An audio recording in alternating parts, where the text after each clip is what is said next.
안녕하십니까. 이번 발표를 맡게 된 고민정입니다. 발표를 시작하겠습니다.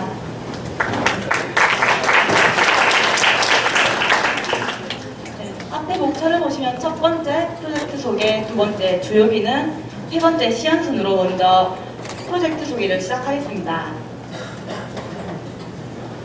저희 마니모어 가계부는 사용자에게 편리함을 제공하는 가계부입니다. 자동화된 입출력 분석을 통해 사용자의 과소비를 막아주며 이뿐만 아니라 현명한 소비 습관까지 길러줍니다. 또한 저희 마니모어는 카드 결제 시 날라오는 문자의 패턴을 분석하여 자동 등록하는 기능을 기반적으로 구성하였고, 여기에 추가적으로 세부 상세 내역이 자동 등록되는 NFC 기능을 제공합니다. 또한 자동화된 입출력 분석을 통해 다양한 형태의 그래프도 제공해주며 사용자에게 경각심을 일으켜주기 위해 서비스 전반적인 시스템에 실시간 알림 서비스를 제공합니다. 보시다시피 샘플로 통장 체크카드 잔액이 33% 남았습니다. 이러한 알림을 받아보실 수 있습니다. 주요 기능 설명을 하겠습니다. 저희 마니모어 주요 서비스는 총 3가지로 나뉘어지는데, 첫 번째 개인 가계부, 두 번째 친목계 가계부, 세 번째 가족 가계부로 나뉘어지고, 먼저 개인 가계부에 대해 설명하겠습니다. 문자 패턴 추출이란 사용자가 카드 결제 시 날라오는 문자를 서버에 전송한 다음 서버에서는 이 문자의 패턴을 추출하여 사용자가 등록한 계정에 자동 등록하여 줍니다. 제가 기존에 가계부 어플을 사용해봤는데 자동 등록된다는 편리한 기능은 있었지만 이제 세부 상세 내역 같은 경우는 손으로 직접 써야 한다는 불편한 점이 있었습니다. 이러한 점을 어떻게 개선하면 좋을까 생각하는 차에 고안한 방법이 이제 세부 상세 내역을 자동 등록해주는 NFC 기능이었습니다. 현재 이 기능 같은 경우는 사실은 현재 당장은 사용할 수 없는 기능입니다. 하지만 이제 머지않은 미래에 마트에서 충분히 상용화될 수 있다는 가정하에 만들었으므로 이러한 점을 고려해 주시면 감사하겠습니다. 마트 계산대마다 NFC 리더기가 설치되어 있고, 사용자는 물건을 구입 후 이 NFC 리더기에 휴대폰을 태그하게 됩니다. 그러하면 결제한 상세 내역이 서버로 전송이 되어 자동으로 등록되어집니다. 보시는 화면과 같이 이마트의 상세 내역으로는 돼지고기, 소고기가 등록된 것을 보실 수 있습니다. 다음으로 친목계 가계부 서비스를 설명드리도록 하겠습니다.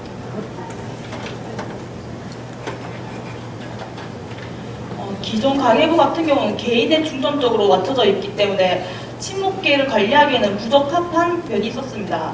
그래서 어떻게 하면 이제 친목계란 그룹에 특성화된 서비스를 제공할까 하던 방안을 만든 게 친목계 가계부라는 겁니다.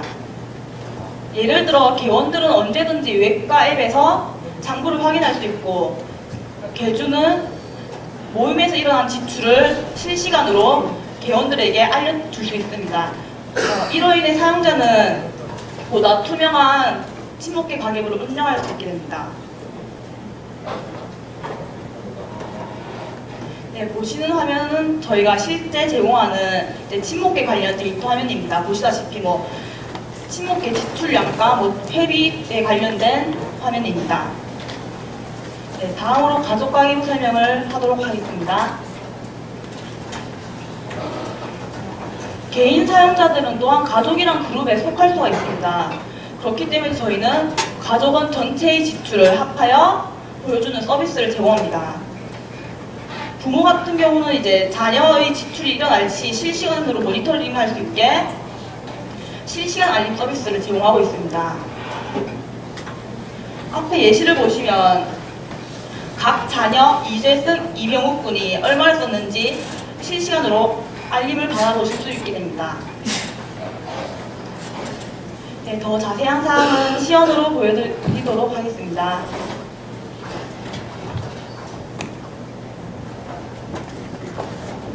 안녕하십니까. 시연을 담당하게 된 상천규입니다. 저희는 지금부터 총 3가지의 주요 기능을 시연하도록 하겠습니다. 첫 번째, 개인가계부, 두 번째, 가족가계부, 세 번째, 친목계 가계부 순으로 진행하겠습니다.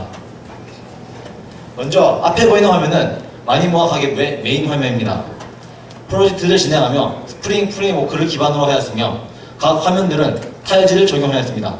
그리고 데이터베이스는 아이바티스 프레임워크를 활용한 오라클을 사용하였고, 앞에 보이는 슬라이드쇼는 jQuery를 이용하여 만들었습니다.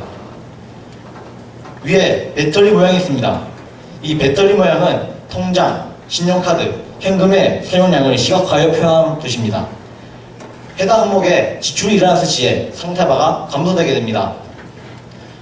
그럼 첫 번째 시연으로 개인 가계부의 시연을 하도록 하겠습니다. 앞에 보이는 화면은 실제 대구은행에서 문자를 보내는 패턴입니다. 이 문자를 전송해 보도록 하겠습니다. 양 화면을 봐주시기 바랍니다. 오른쪽 보이는 화면에 문자를 전송받게 되면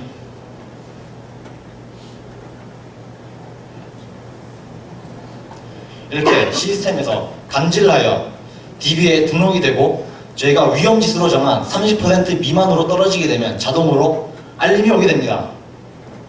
이처럼 통장 체크카드 잔액이 33% 나왔습니다로 35% 미만이 될 때마다 이렇게 알림이 오게 됩니다.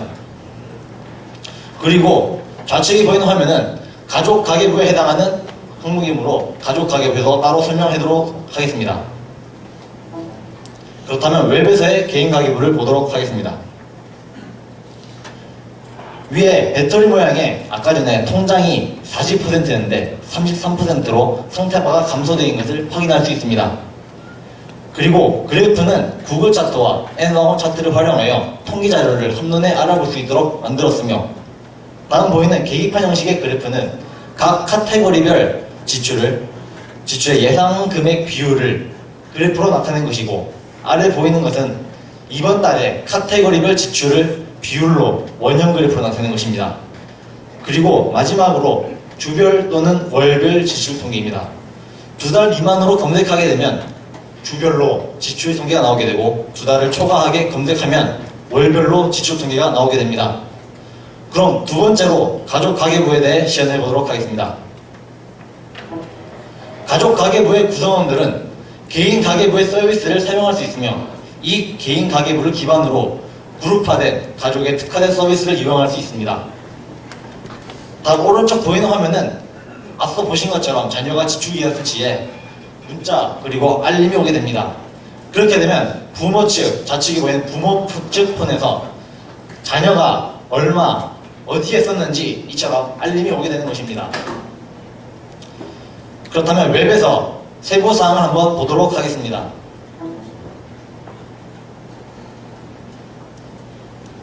자동 등록하게 되면 이처럼 목록에 나오게 되고, 거래 내용을 눌렀을 시 세부 항목이 나오게 됩니다.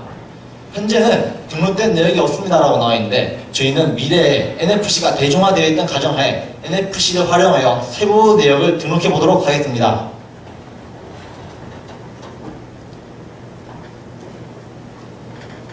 다음 학생의 오른손에 들고 있는 것은 NFC 칩입니다. 이 NFC 칩에는 이렇게 구매한 내용의 정보들이 들어있습니다. 그리고 왼손에 있는 휴대폰을 이 NFC 칩에 태그하게 되면 자동으로 세부 내역이 등록이 되게 됩니다. 그렇다면 태그를 해보도록 하겠습니다. 오른쪽 화면에 태그가 성공이 되었을지 이렇게 스캔이 완료되었습니다라는 알림이 나오면서 다시 한번 세부 내역을 확인하게 되면 이처럼 자동으로 등록이 된 것을 확인할 수 있습니다. 그렇다면 가족 가계부에 통계를 한번 보도록 하겠습니다.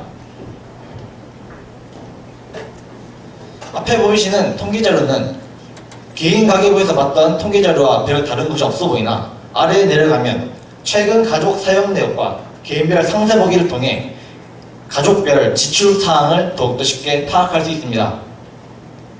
그렇다면 세 번째로 친목계 가계부에 대해 시연을 해보도록 하겠습니다. 오른쪽 화면을 주목해 주시기 바랍니다. 친목계 가계부에 들어가게 되면 이렇게 목록이 나오게 되고, 맨 위에 해당하는 친목계에 들어가 보도록 하겠습니다. 현재 사용자는 친목계 회장이며 이렇게 앱에 들어갔을 시에는 친목 모임 지출량 그래프를 통해 지출량과 잔액량을 확인할 수 있습니다. 그리고 이 친목계는 얼마 전에 친목 모임을 가졌고 이 친목 모임의 지출을 한번 파악해 보도록 하겠습니다. 이렇게 부산 여행에 이렇게 지출되는 것을 확인할 수 있습니다. 그렇다면 회장이 이 지출을 등록했으니 회원들에게 이 내용을 알려보도록 하겠습니다. 좌측 화면을 주목해 주시기 바랍니다. 회장이 이 지출 내용을 전송하게 되면 이처럼 알림이 자동으로 오게 됩니다. 이 내용은 그 일정에 얼마가 지출되었는지 알림으로 오게 되는 것입니다. 그렇다면 웹에서 이 일정에 대해 알아보도록 하겠습니다.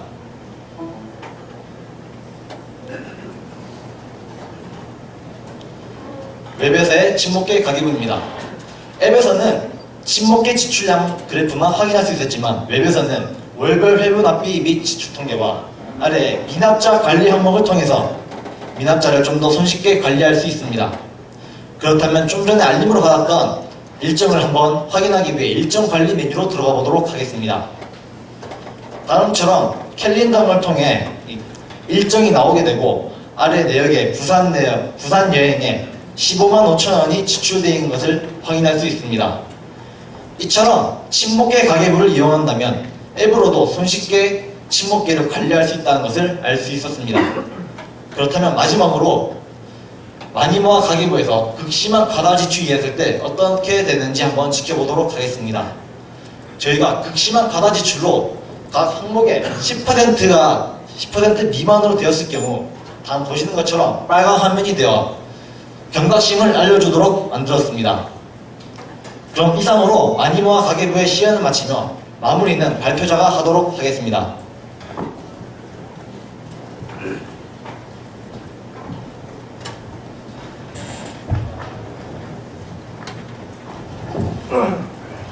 네, 두드려라 열릴 것이다. 이 말은 성경 구절 중 하나입니다. 이제 저희가 프로젝트를 시작하면서 많은 시행착오도 겪었지만 그 시행착오를 잘 극복했기 때문에 이 자리까지 오게 된 것 같습니다. 이제 또 다른 여정이 시작될 텐데 저희는 이러한 실무 프로젝트 경험을 바탕으로 해서 더욱더 나아갈 것이고 이제 잘 극복할 것이라 믿고 있습니다. 네, 이상 마니모아 가계부 설명을 마치도록 하겠습니다. 감사합니다.